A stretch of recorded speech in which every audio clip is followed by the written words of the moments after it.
Mrs. Delphine Smithers was an 83-year-old who lived by herself, save for her cat. Her husband had passed 2 years prior, and the children had since grown up and left the nest. But come Christmas time, Mrs. Smithers gets her joy whenever her grandchildren pay a visit. She had thought of the looks on their faces whenever she served them Christmas cookies and other pleasantries. This Christmas, she made some sweet and salty bark and kept it on the kitchen table. She found herself sitting down in her favorite chair, knitting a scarf, when there came a sharp knock on the door.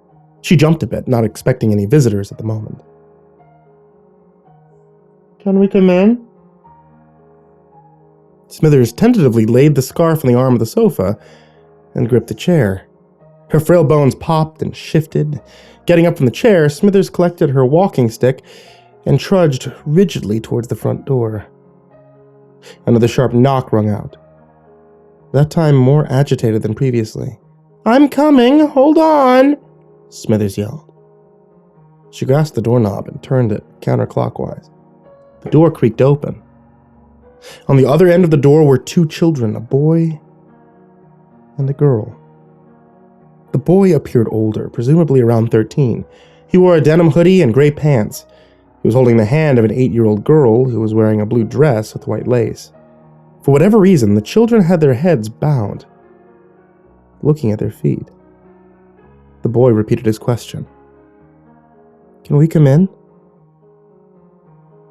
Smithers scratched her head. It was 10 p.m. Why would these children be at her house at that time of night? Somehow the boy must have realized what she was thinking. We need to borrow your phone. My cell phone battery's dead."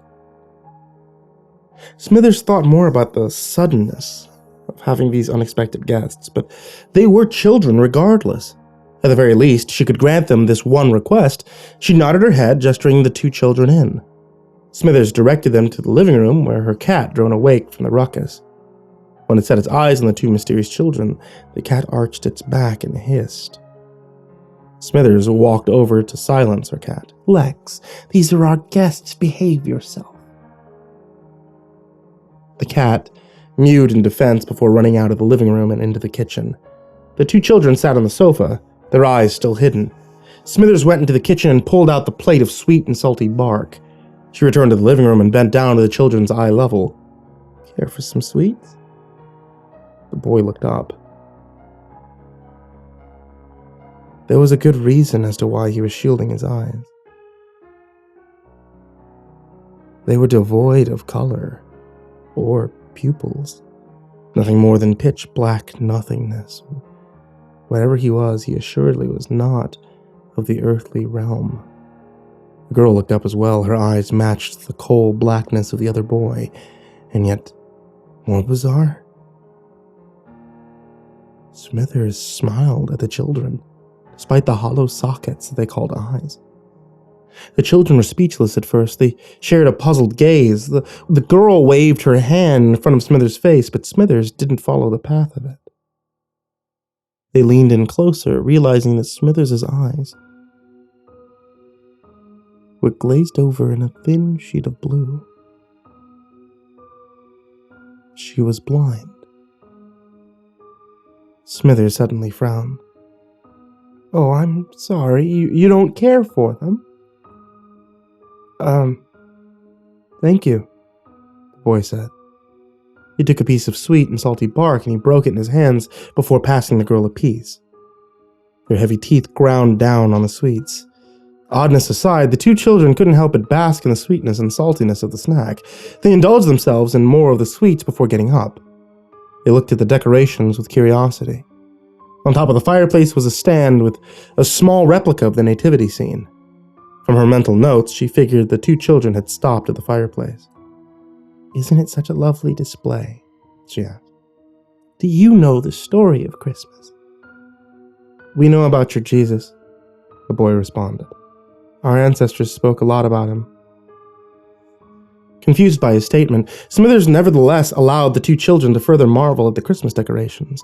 The girl rustled the Christmas tree, causing the ornaments to fall on the ground. She ceased when she sensed Smithers getting upset. The 2 children played with the nutcrackers and listened to Christmas songs. The hours edged by slowly until a sudden electrical surge gathered through the house. The two children looked at each other and back at Smithers. "We have to go now. Our parents are here." Bright light shone through the windows. Outside was a spherical, smooth craft standing on 3 legs. A large, shiny-looking creature exited the craft and stood there at the door. The two children collected the plate of sweet and salty bark and exited through the front door. There came a sound of a large whistle, as if there were thousands of steam engines situated outside. But then a flash. The craft was gone.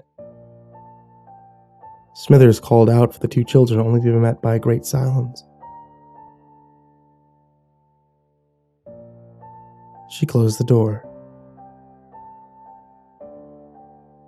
and returned to her knitting.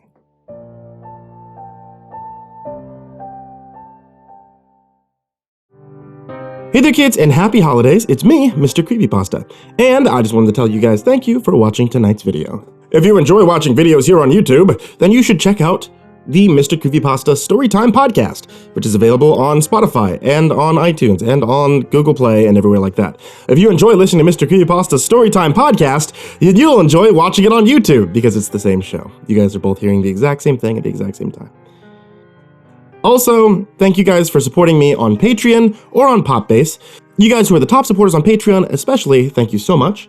Like Joey Gilbert, Jordan Alexander Sanchez, Wayne Milstead, Chambinski, Ken Lando Higuchi, Brianna Van Tine-Janzen, Stephen Van Huss, Tristan Pelton, G Weevil 3, Diana Kraus, Asia, the Red Oak Shield Virus, Sandy Barney, Nico Kyle, Caleb Dougal, Daniel Paulson, Dante Rao, Last Blade Song, The Ginger Bros, Don Mealmeister, Eliminator 86, Nebsky, Finley E. Hopkins, Steampunk Sinner, Rafael Rodriguez, Optimistic Avocado, and Dr. Strawberry. Everyone there, as well as in the description down below. Thank you guys so much. If you'd like to also follow me on Popbase, where you can get a couple of different updates here and there and play games along with me, then you can do so on your phone. It's on Android and on Apple. And if you guys are looking for something like a hot beverage, such as, say, a tea for the cold winter months, then my wife is still selling teas over at etsy.com/shop/ivorymonocletea, including a MrCreepyPasta tee that has me on it, dabbing. Don't actually, if you do order that tea, request that sticker because we made it, but she didn't want me to put it on the tea because she said it wasn't professional. I think it's whatever. Check back throughout the entirety of the holiday season for more horror stories every single day. Forever. Sweet dreams, kids.